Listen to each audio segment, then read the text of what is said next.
I'm a self-employed mindset. I was until my mother had a stroke, had to come through the system, had to have case managers borrowing money from her, all kind of nonsense. So until I stepped in and looked at what was going on, I didn't know how bad it was. So now I'm saying, wait a minute. I come from something different. And guys, I want to be real just so y'all know, because I've been here long enough without any taping. My folks tape to help me reach a larger audience. It's like you heard me say, it's over 300,000 that's not voted. So I'm not new to this, I'm true to it.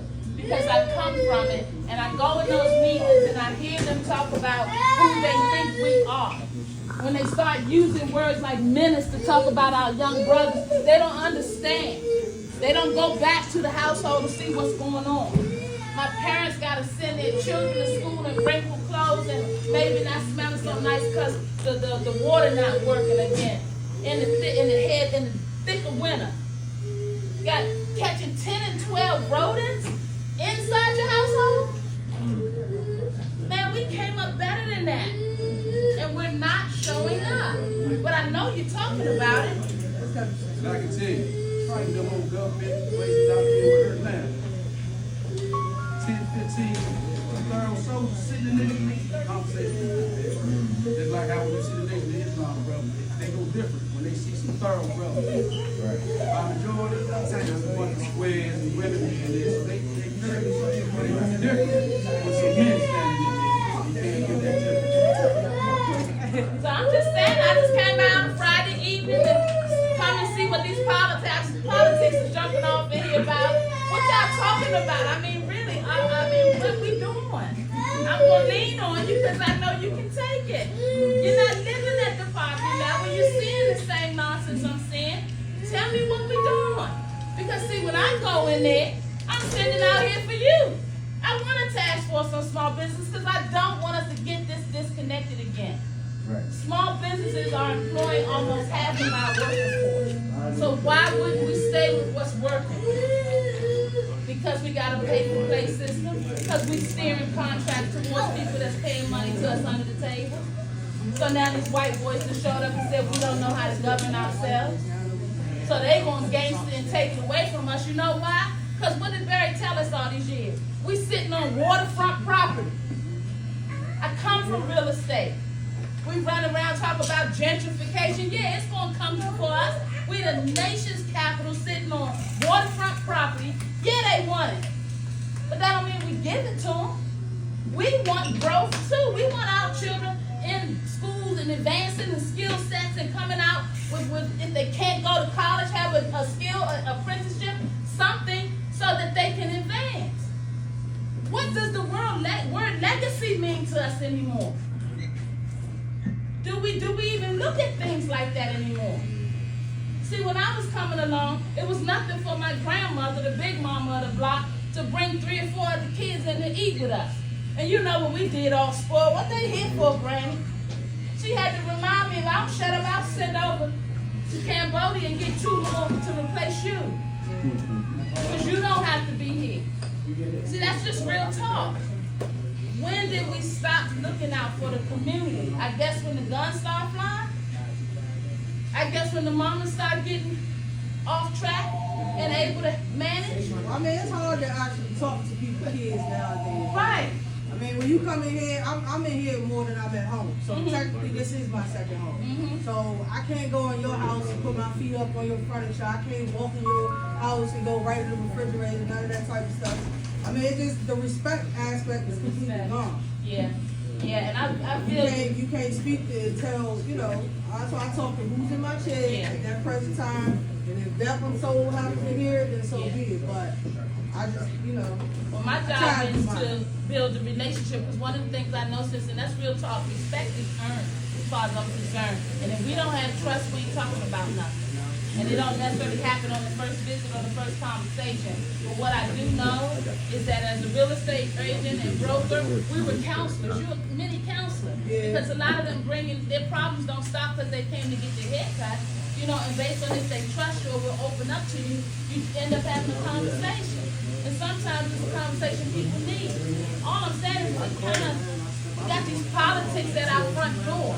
I know my professor are out here. I know y'all out here talking about it. But what are we going to be about it so that it advances to the next level? Everybody got a role to play. I came out here to take it on the chin. Ain't nobody tougher than the town I grew up in. I already know.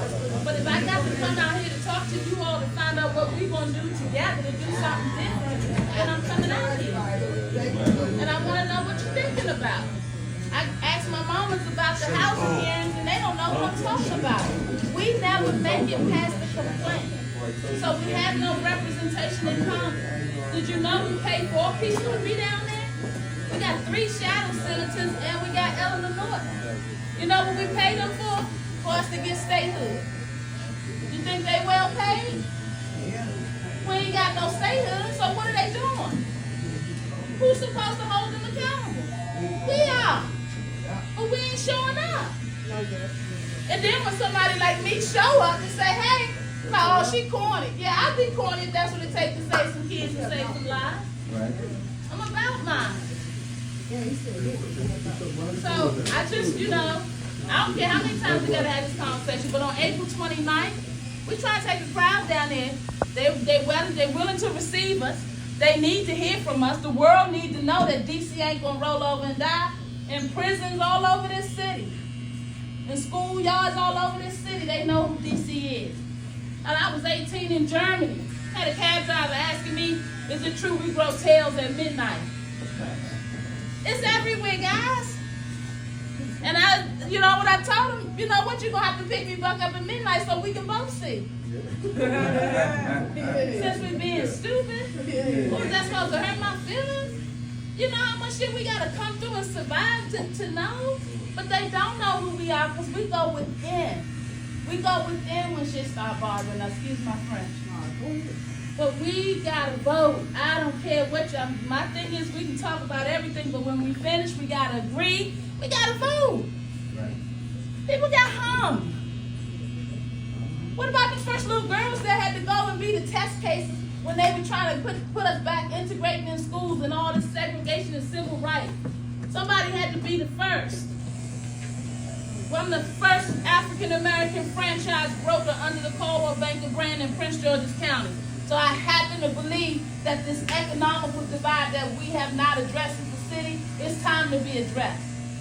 I don't know why he called me to do this. I was enjoying with my kids and my social workers and trying to do something for my mother's and my father's legacy. My father was a military man. I lost him to his, what we call heroin. Now everything opioid and fentanyl, but he was straight heroin. He came back from the military. He didn't get the PTSD diagnosis.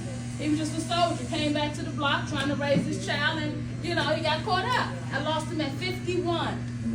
I wish that I had known what I know now, that I could go and have this kind of conversation to him. I'm a daddy's girl. I wish he was right here walking with me. But he's not. But I'm supposed to act like it's not in me? I'm walking in them households. I got the baby holding on to my leg. We at his house. I'm bringing him home. But he ain't leaving my leg because he'd rather go wherever I'm going than stay there. And I'm looking at baby in her eyes. I know it's hurting her. Something going on real. But everything ain't for everybody because everybody don't understand that people going through. We unhealthy and they're not investing in us because they want us to go away. Because they got another plan. And then they get excited about RFK. Remember the old days of RFK, standing in the wooden stadium, standing up, stomping, and feel like the thing gonna fall apart. But was no greater feeling than they had the audacity not to give Doug Williams a yellow jacket. I'm just saying, we got memories, we got legacies in this town, and just like my big mom is no longer here, the baton has been passed. The baton been passed to you all too. And we got to figure out what that looks like. I know you know the problem. I know you know what it looks like. But what we going to do about it? Because if we stand out of the politics and we're not showing up, then one thing we can be sure about ain't nothing going to change. See, I'm a force, what they say, I'm a beast by myself, but I'm a force when we together. As I tell people all the time, I can start a fight. I know how to start a good fight. But I got to look to my left and right and know that you guys are walking with me. And I don't know anything more more motivating than them talking about they taking our city. So when I go into these meetings, one I was in last night, Juanita Briscoe and Jamal guys, I'm sorry, and other parts of my team. We had a meeting last night and we strategizing about, hey, what are we doing? How we gonna, get folks together? And the non-black person at the table says, yeah, but we've got to figure out one thing that we can put in front of them that we can get motivated about. I said, brother, if there's no more motivation about saving our city, then what are we talking about? I said, he don't know the culture of DC. If we don't show up to be the drivers of where we're going, they're going to put us in the passenger seat forever. And I just hate the idea of that happening on my watch. Come on, so. What can you do and what can we do to change the perception? Because a lot of people had a perception that they vote don't count. Yeah. So what can we do? What we can do is we can first. When I tell people that number, when I tell them that over 300,000 not voting, that reality alone wakes people up because the visualization of that. See, when you decide that you don't want to vote, in your mind it's just your one vote. And you like, it ain't, they gonna do what they want to do anyway, right? But when you think about it's 300,000 of you that felt the same way, first that should empower you to believe that you know what you're talking about. You see what you see, it ain't working. If it ain't working for you and that many others, you know what I say to them, it's supposed to be a Democrat city, right? That's what they say. See, I followed in Democrat because my family and the one before me was. But when I learned and I watched Obama knock on doors in Richmond, I'm going to answer your question. Knocked on doors in Richmond when we were trying to get them in there. And I felt good about that, right? It was a good feeling. We're going to get something done now, right? And then he goes on 60 Minutes. I'm a small business owner at the time. Fighting to keep the business open, real estate.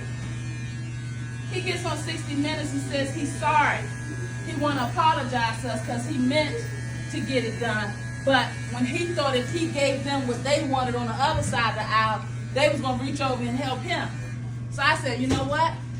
I'm not playing these games with them anymore. They don't automatically get my vote because they're Democratic or automatically. I want to deal with the principle of the matter. And truth be told, as all of my colleagues understand, blue or red hadn't done nothing to change our community. So they kept coming to me asking me, I said, look, when they put that camera in your face, you let them know that this don't matter if they can't take care of where you live at. We have a voice. We're not using it. It's not enough just to get emotional and pull yourself out of it. That should be what you use to propel yourself forward. And then align with other people. I came out here. I'm hoping we can continue this. Because you can't keep walking around talking about you don't have a way to do anything when I'm right here running. What do I need to understand? What can you represent? Help me put a task force together because my eyes can't be everywhere.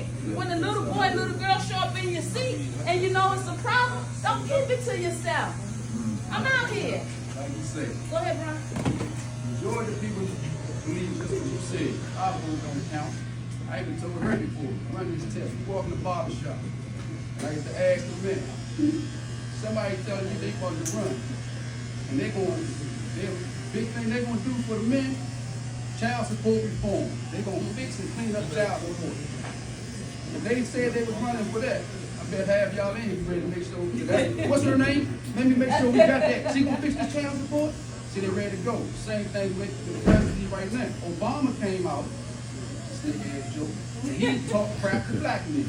Right after he talked that nonsense to black men, they just did the talk. And they looked and seen how the vote was different. Black men came out like that stuff, and they ready to vote. Made a big difference. So it's just like if she, the mayor, when it come on TV or something right now, or you hear in the background, these black ignorant people in DC don't understand we hate Go-Go. Half this city gonna be opposed. Yeah, If you hear that, just for that. because remember, she came to DC saying she didn't like Go-Go, screw Mambo sauce, but all of a sudden now she support the Go-Go, she support all the people who put money in it. Because And that's now the they cool with workaround. it. Because she But saw you where actually we really go. think about the DC people. You know, we built a cold over. You know about it. You right. Brother got a question.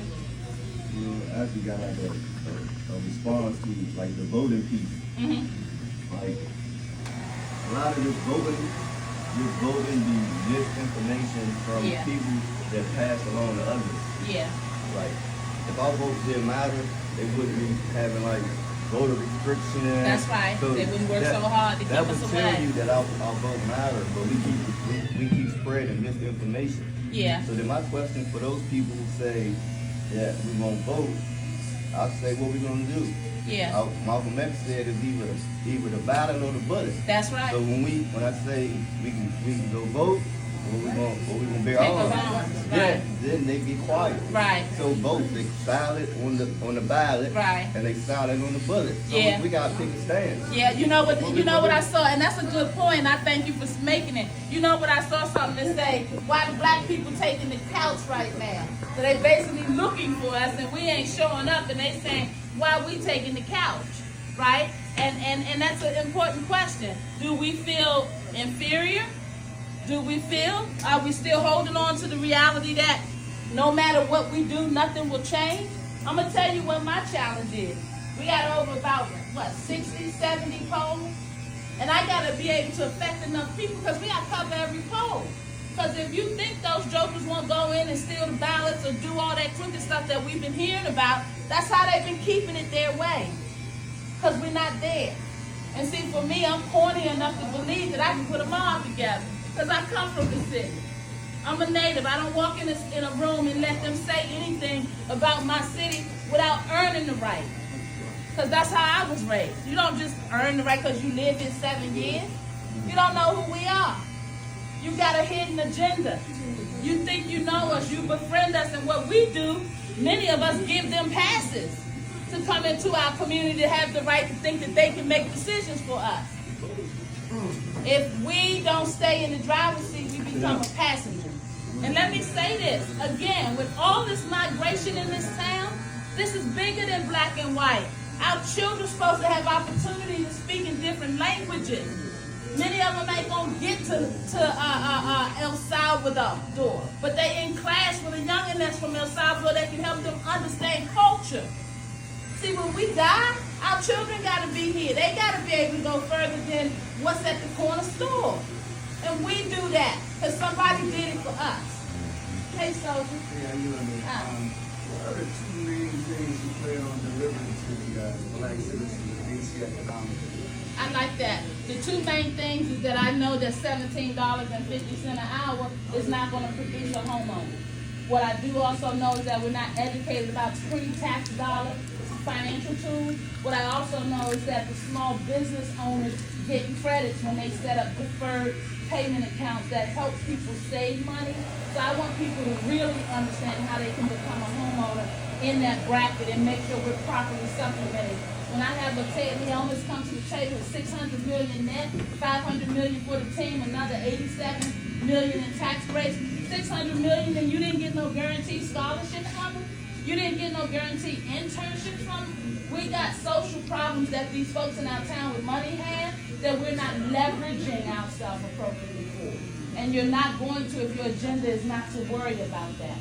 See, I happen to think that the single most thing that is an emergency for us behind losing our city is the 81 times wealth gap. And we got to do something about it. Because if people going out to work every day and not getting ahead and they living in housing that they can't do anything different about, that's creating this unhealthy mental diminishment that we're dealing with.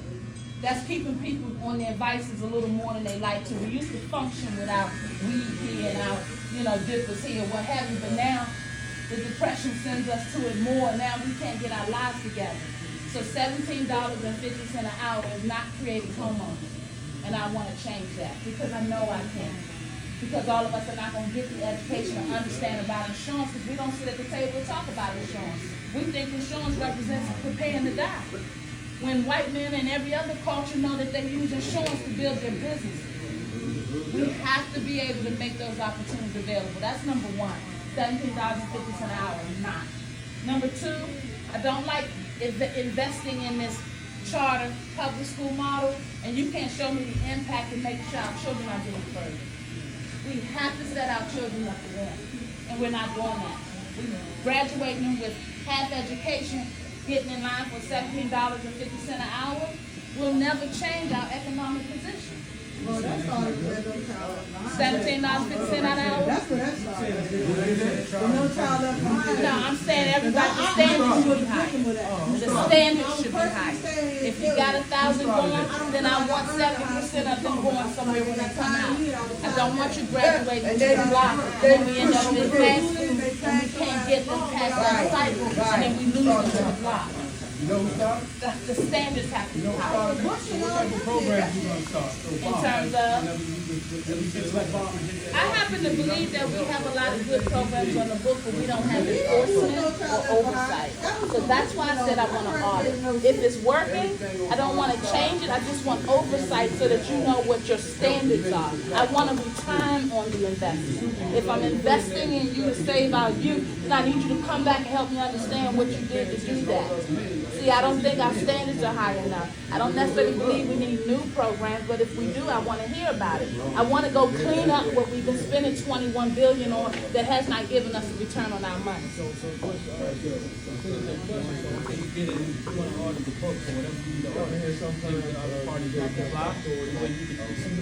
As the mayor? Absolutely. Absolutely. As the mayor? Absolutely. So in other words, she's holding something. You're not sharing everything. You ever, let me ask you this. You ever heard of the Federal City of Council? Have you ever heard of the Federal City of Council? You know who's the chairperson who's running it? Our old mayor, Anthony Williams. See, I'm originally from New York. No, it's okay. But the point I'm making is that there are systems in this town that are in place, and if you fall into the clique, then you just keep it going. I came out here because I'm trying to figure out how is this happening. We're not at the table. But it all starts with representation. Representation, conversation, a relationship, your voice, your motivation. Don't just wait on me to do it. Show up. You gotta have open door. Hey, tell Ms. Hamilton I'm out here. Remember when she told me X, Y, and Z that we was gonna do so and so? I got a plan. I ain't just got a plan. This my man. Where are we at? I'm sorry. Yeah, I'd like to ask you, I'm a returning citizen. I did a long stretch, and when they've been talking for the last 5 years about trying to get a halfway house in the city, because Hope Village ain't here no more. But, you know, we got to go to Baltimore. I don't live in Baltimore, and I'm not from Baltimore. I spent a lot of money getting here every day to take programs and getting back in time before I get in trouble. So, you know, I would like to know, if you become the mayor, you know, what some of the things. Now, DC got plenty programs for returning citizens. But what we running into is I can't get a job because every job I go up to, my background comes into play. Now, they don't open up the expungement thing, but it's still, they talking about I got to be home for 5 years. You see what I'm saying? So I'm still getting messed around. What I'm supposed to do for the next 4 years. And again, that's my point with us not showing up and saying anything. You got all these developer relationships, right? Guaranteed it's going to happen. Why in the world wouldn't I, as the mayor, say, look, I need about 20 slots held open for my guys to come through when they coming back in because we got to get them back into society. There's no leveraging going on. There's no leveraging going on for the issues that we still have to address because there's no motivation in her agenda to do that. And this issue about not having a halfway house, I don't want it in my neighborhood, I don't want it over here. They don't trust. They don't trust that the government systems are going to provide the proper level of oversight to make sure that if you're coming into this neighborhood, you're going to do what you have to do to go on and be a viable citizen and not be a part of the problem that they're already living with. That's a conversation. That's a demonstration of trust. Of course, we need a halfway house here. We got too many brothers being sent all over the place because we don't have it here. Right. But that's not the agenda of the current administration, and they don't have to change their agenda to care because we're not going to vote. So they don't plan to do anything different. They hear you talking, but they waiting to see what you can do to bring the people to the table, and then they're going to get an excuse ready for you. They done studied us just like our brothers and sisters have. They know who we are. We're a bunch of talk. I want to piggyback off what the young lady said over here. I got a teenager And then I got a child that's 27. And my teenager is 12. And I want to thank Tony. Thank you for allowing us to come here and talk about this. My baby don't have nowhere to go. When he come home, he's on the computer or on a game all day long. That ain't how it used to be. He could go to the Boys and Girls Club, you know what I mean? He could go box. He could get his frustration off. I'm a single parent. I raised him by myself. I don't have no help. When I walk in the house, I got roaches falling off the walls, rats running across my feet, but they still want me to pay rent. I'm angry. I'm mad. I'm frustrated. I'm hurting. We need to pull together because anytime your baby say, no, mommy, I don't want nobody to come over my house. You know why? It's because the way we living and we giving a white man, and I'm gonna call it what it is, the money, and they treating us like animals. I'm not an animal. I'm hurt. Just like the brother said, I'm locked up. I can't come home. I can't get a job. Why not? He did his time. He did his time. The law is not fixed for us. It's fixed to keep us down. I get food stamps. How many people live in your house? How many people eat from your table? None of your business. If I need the help, I need the help. But people from other countries can come over here and get the help before they help us. I got a problem with that. I got a serious problem with that. I'm not asking them to do anything for me that I feel as though I'm worth. I'm somebody. My kids are somebody, and I thank you for allowing us to come into your barbershop because a lot of us hold back our feelings. Sometimes I don't want to get up. You know why I don't want to get up? Because things not right in the city. Anytime I'm scared to let my baby to walk out the door, I'm scared he might get shot. You know, right on the property. I live at Marbury Plaza. I'm the president of Marbury Plaza. Marbury Plaza not right. And we sit there and we give our money to these white people and we let them come in here and tell us what to do. They talking about cutting food stamps. That's number one. Now that's what they talking about. Medicaid. Everything, Social Security. Now imagine that. If they cut it out, what are we gonna do? We're gonna pick up the guns, we're gonna start robbing, and we're gonna start killing. So if we don't help each other, one another now, we're gonna be left. We're gonna be left behind. And me, I don't want to see my child get killed trying to go in here to get a loaf of bread or a dozen of eggs to try to feed the household. Real talk. Real talk. You want to say something? Yeah, I wanted to ask you, is this a number that I can reach you at? My question is, oftentimes, what happens is we put representation into the mayor's seat. I haven't voted for her for the last couple of years, but when we've had representation in the mayor's seat, people tell us they're going to do a lot of things, but the money that DC is getting is coming from Congress, the federal government. So a lot of things change when you get in the seat to become a mayor. What can you promise us that you're going to do to not to sell us out to the federal government money that they give to the city? What I can promise you is that I'm bringing you with me, whether you want to go or not. Because a lot of times what happens, we're sitting back trying to observe what it is and what it looks like without coming up to the table and understanding what it is. See, what I fought her for, I'm not saying that that system doesn't exist, but when you see that that system exists, you get word out. See, we had something called a chitlin circuit back when our brothers and sisters was butlers and maids. They were fortunate to hear what the plan was going to be, and they got it back down through the circuit so we knew what's coming our way. We're not doing that. See, I won't sell you a false dream that I can do it by myself, but I'm going to hold the line like I'm doing now. And I'm going to keep telling them that you exist, that my constituents ain't going to let this happen. I'm going to keep asking you guys to help me understand what you need to understand to get something going on. But we ain't changing nothing if we not showing up. Right. So I've already made my mind up that I'm going down there. And I know what my why is. My mother was raped in these streets. My mother had to deal with these piss poor services. There's nothing more important to me than my mother's legacy. But I know you must have a legacy. I know you must have a legacy. See, so the reality is you're going with me. Because the only way you can be assured of what this thing is and how we deal with it once and for all is you bring yourself to the table. Because as Obama said, we're looking for one when we all are needed. I'm going to do my part. I'm going to call it out as I've been doing.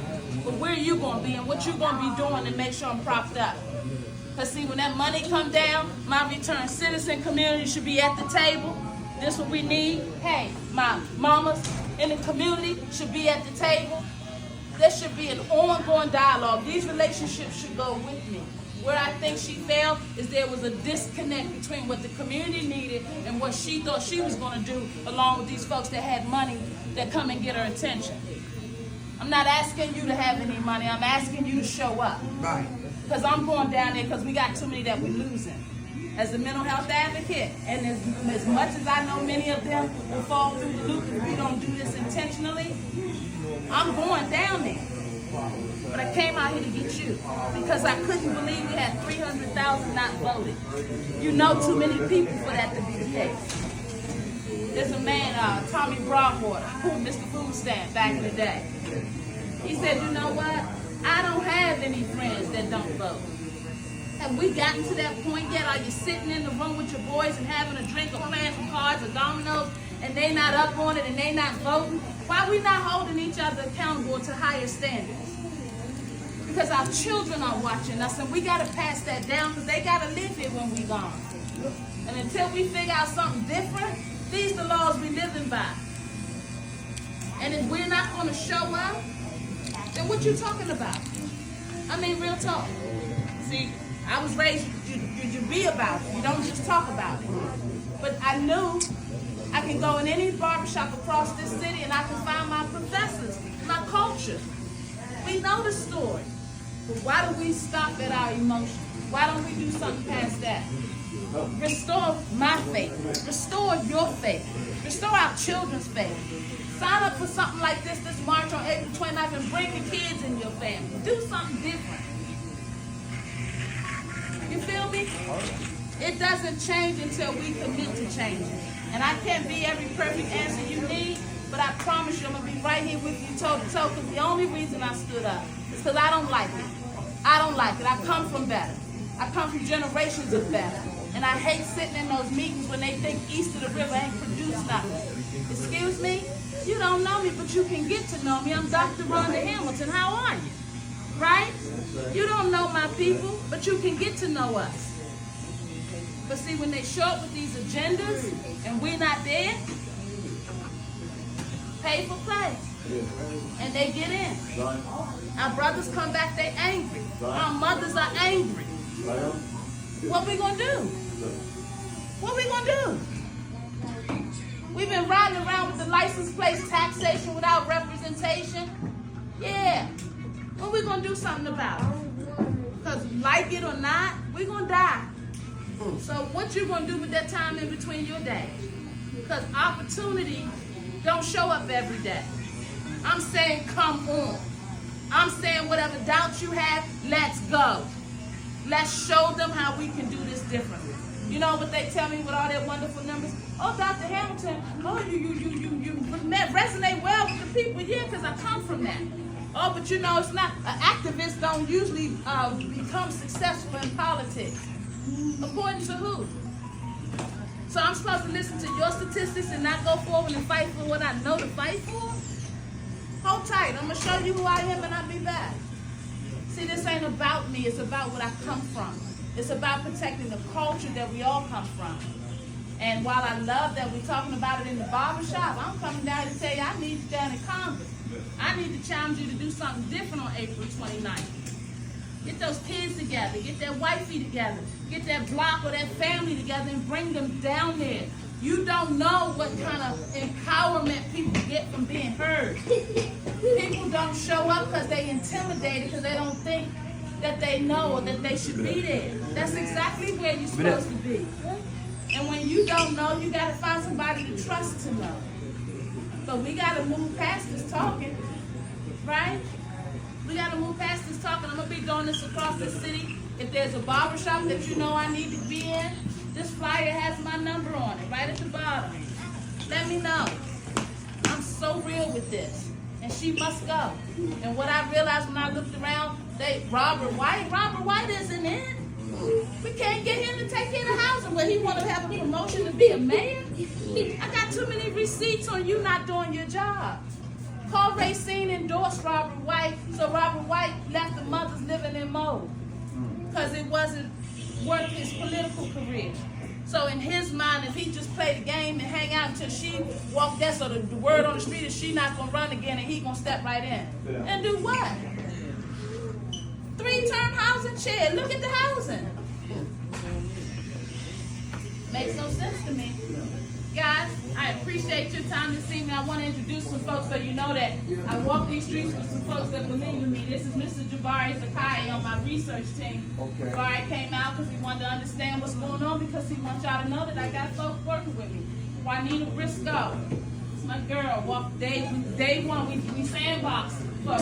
She said, Rhonda, if you're walking, I'm walking with you because we need to bring this real word, right? So Juanita helps me with my church and my clergy relationships, making sure that I'm doing this in front of the churches.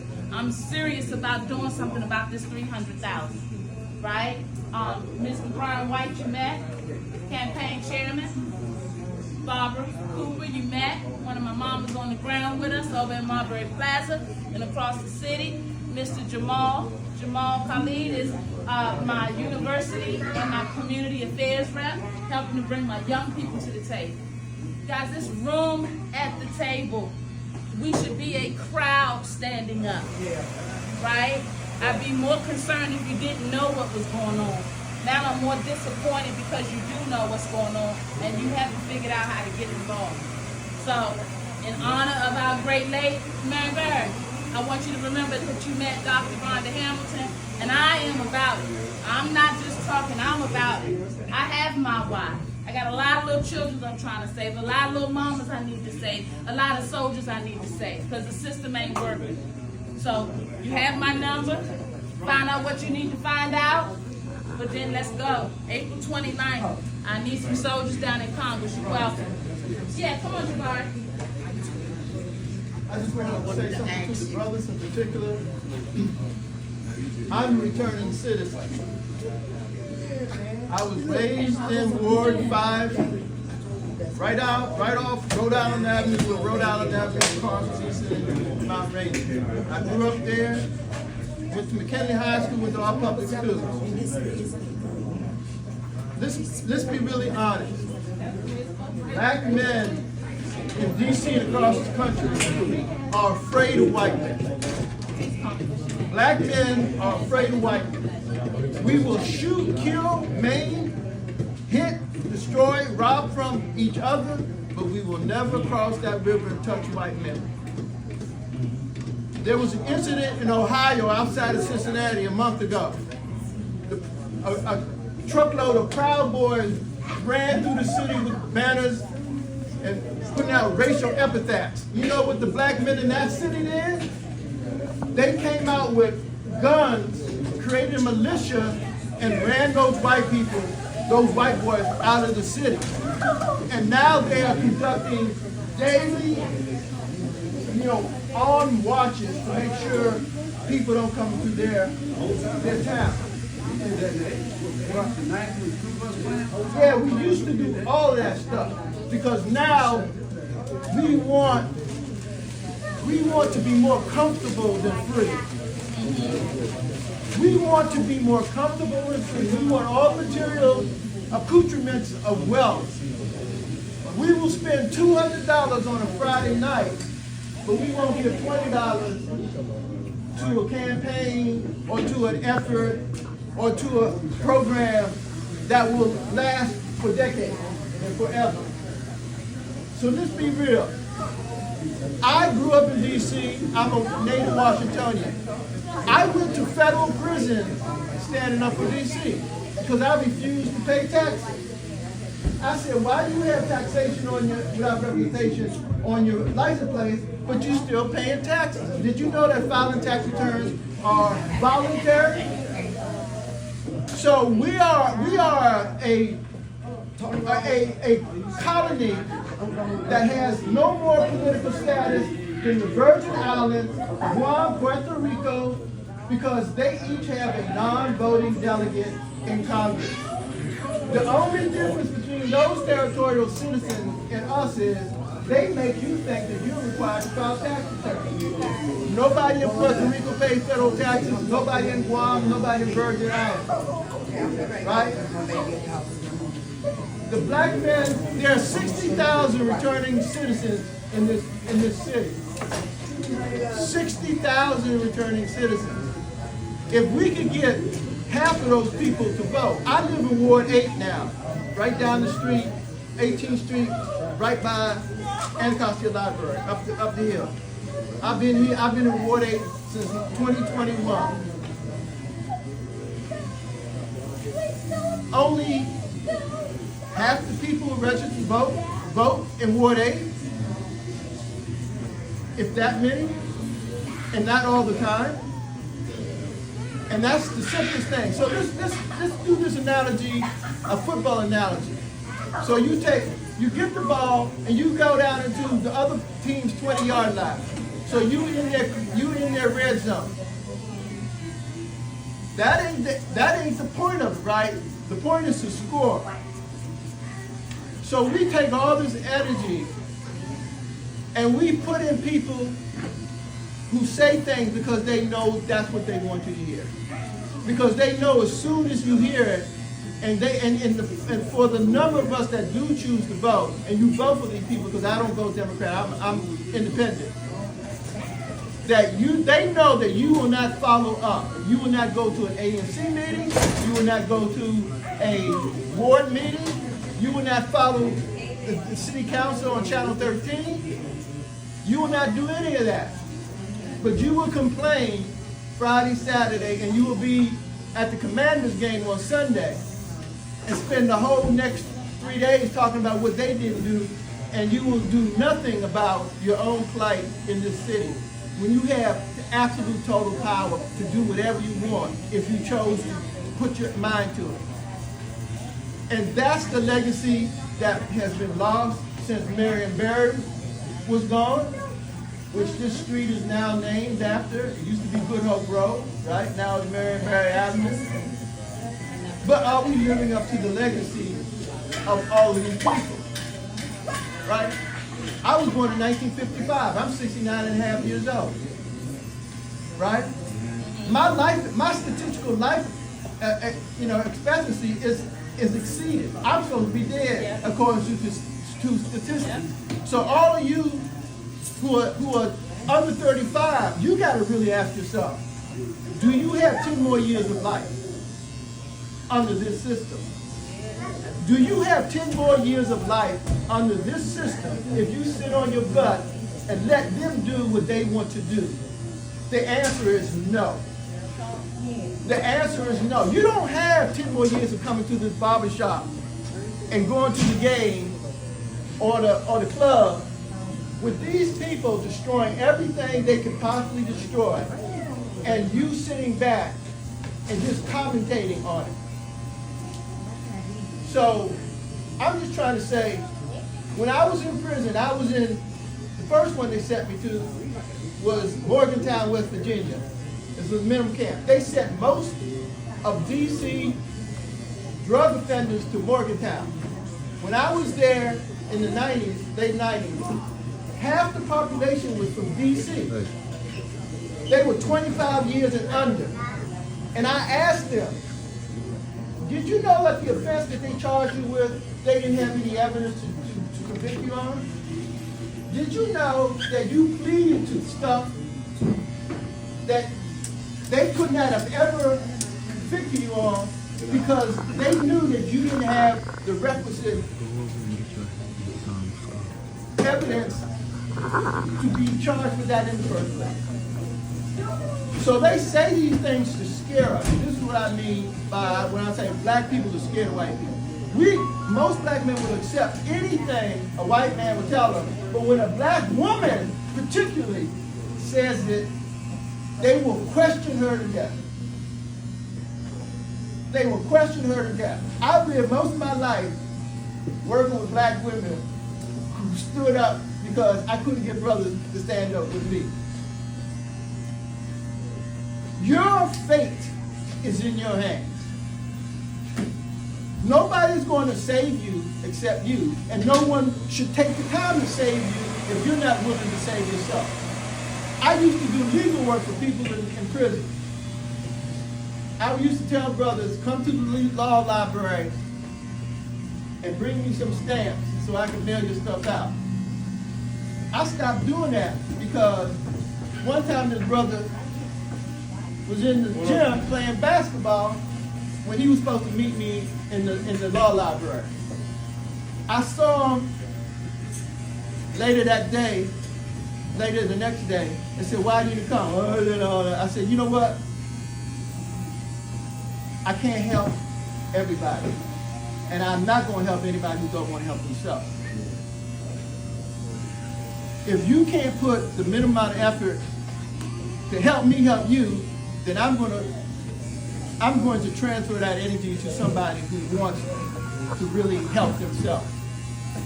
So what I'm saying is, we got all of these people, and black men have to step up. Black men have to stop accepting the hokey-doke, and black men have to stop being afraid of white men. Let's be really clear. You have to stop being afraid of white men. You have a say in your life. You are responsible in imagining what your life should be.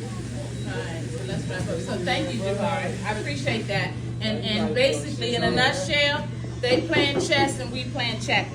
For me, this doesn't work without my brothers because we are a unit, right? And some of us got to go forward and do the education. Some of us got to stand there and look them in the eye and let them know that we can't be divided. And some of us got to make sure the baby's okay. Everybody got a role to play. See, they playing chess and we playing checkers. So I appreciate you all for having me this evening. You got a question? You want to say something? Yes, ma'am. You mentioned a great word when you said legacy. I noticed there's a lot of black people who have generations going back. Would you be able to give advantages to some of these black citizens that go back generations from a legacy perspective? Yeah. We can never be here again. I love that you said that, and I said that word and I use it intentionally because we have to have a vision that takes us beyond where we are. We got ground to make up, right? We have ground to make up from our drug addictions, from the fact that they're out earning us, from the fact that the average house cost in this city is $800,000, go figure, in Trinidad, from the fact that the rental was $2,200 a month. If we don't intentionally step up, we gone. We can't live on those numbers. But what we have to do is understand that the politics intersect with everything that we saying we don't like. So we don't run from it, we show up to it. We're not doing that. By not voting, you're handing them the okay to move forward with their agenda. RFK has 177 acres, right?